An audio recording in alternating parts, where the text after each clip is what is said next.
All right, back with the Mighty Manfred, and it is time to get your coolest conversation underway. And today, it's with Brian Ray of The Bayonets. How you doing, Brian? I'm doing good, Manfred. How you doing? I'm doing all right. I'm feeling pretty good. I like it on the Friday, don't you? I like it. Me too. I like a Friday. Yeah. Well, hey, you got another coolest song in the world happening. Crash, Boom, Bang. Had a bunch last year. Got a new one now. Now, those were supposed to be one-and-done singles, right? Yeah, I started this band with my good friend Oliver Lieber, and we thought, let's just, kick our heels up and see what comes of some new writing for a band idea. We only had time for 5 songs. Those all became singles, and, thanks to you guys at the Underground Garage, you renegade DJs, we were met with a bunch of success, a bunch of coolest songs in the world, and then as a result of that, we got a little deal over at Universal with Robo Records. Excellent. So, Crash, Boom, Bang, that is, my understanding, that's a title track for an album. Is that right? That's correct. That's our upcoming album title, as well as the title of our new single that you've been playing. So, I was watching the video. In fact, I just checked it out again a few minutes before we got on the horn here. You got any connection to the Los Angeles burlesque scene or not? Well, a little bit, I guess.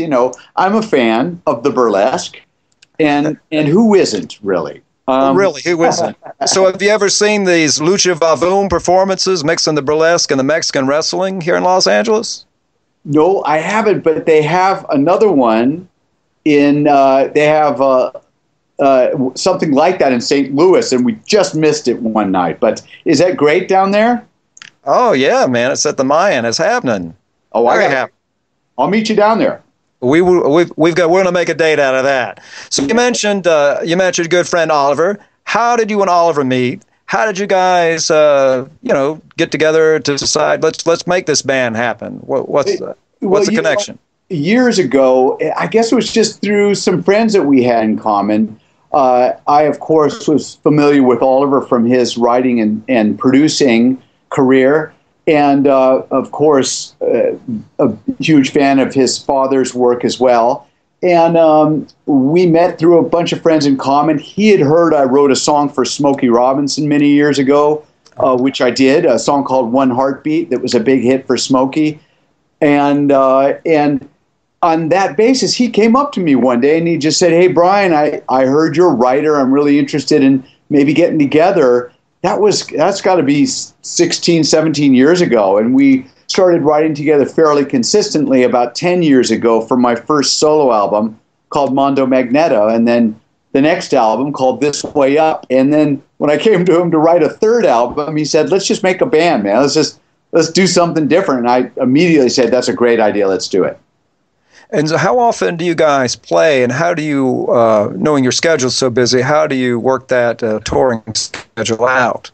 Well, that's tricky, Manfred. It's a little bit tricky because, honestly, I wouldn't be doing the Bayonets with such glee and such passion if not for the position I'm in as a result of playing with Paul McCartney. So Paul McCartney has my full attention and my priority. And his schedule it changes quite a bit, and sometimes it changes radically, and sometimes it changes at the last minute. So you as a band guy yourself, as a performer, know it takes months lead time to book any kind of a quality tour of a group of shows. So I'm caught in that funny thing here where I kind of grab what I can with the schedule that I know, and then just pray. That's what I can do so far. Well, you mentioned playing with Mr. McCartney, Sir Paul there, but you've got like a long history of playing with all kinds of greats, Bo Diddley, John Lee Hooker, Bonnie Raitt, that list goes on, and you were the musical director for Etta James for a while, right?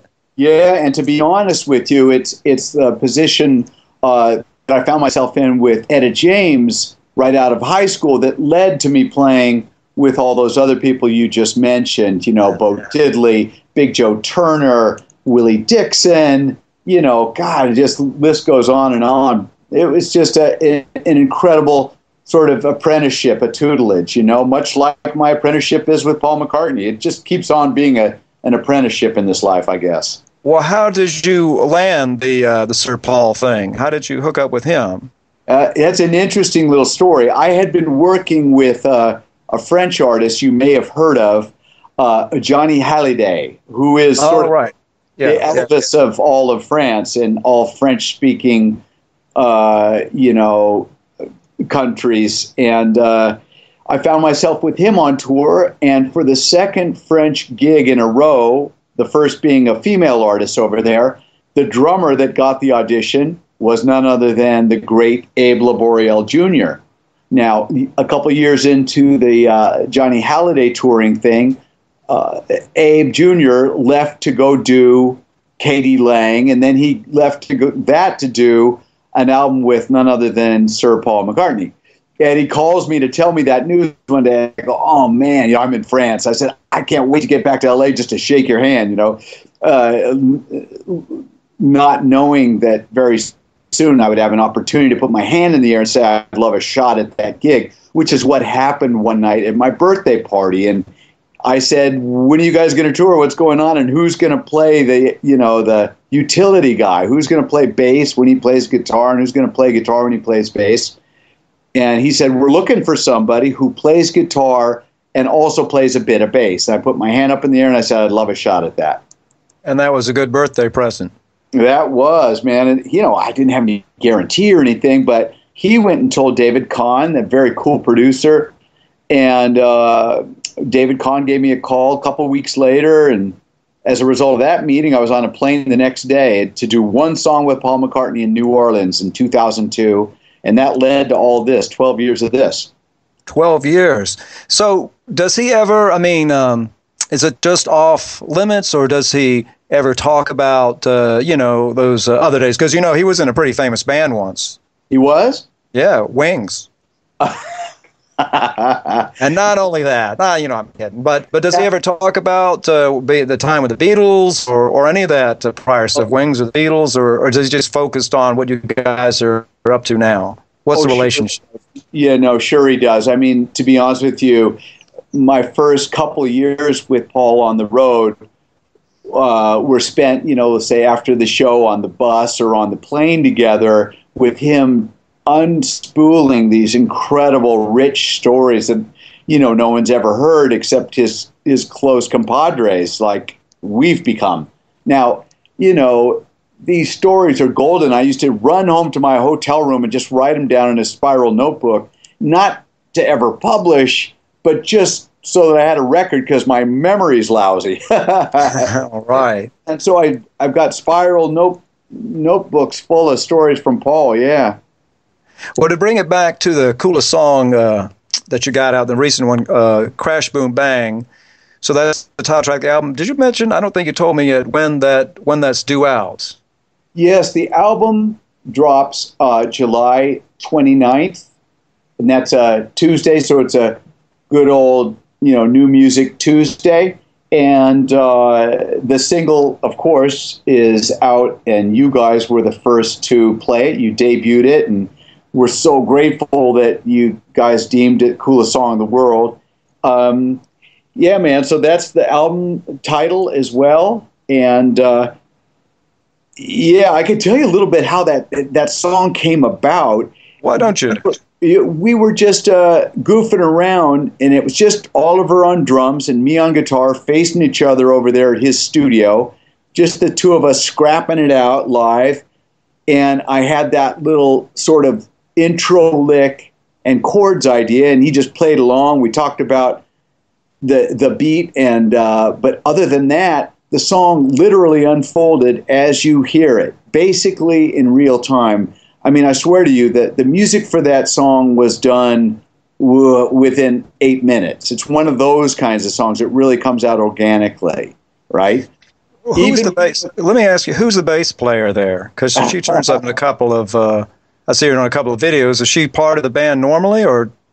Okay, so the bass player in the video didn't play bass on the record, but she sang on the record. That's Lucrecia Lopez Sanz, and she's from Buenos Aires.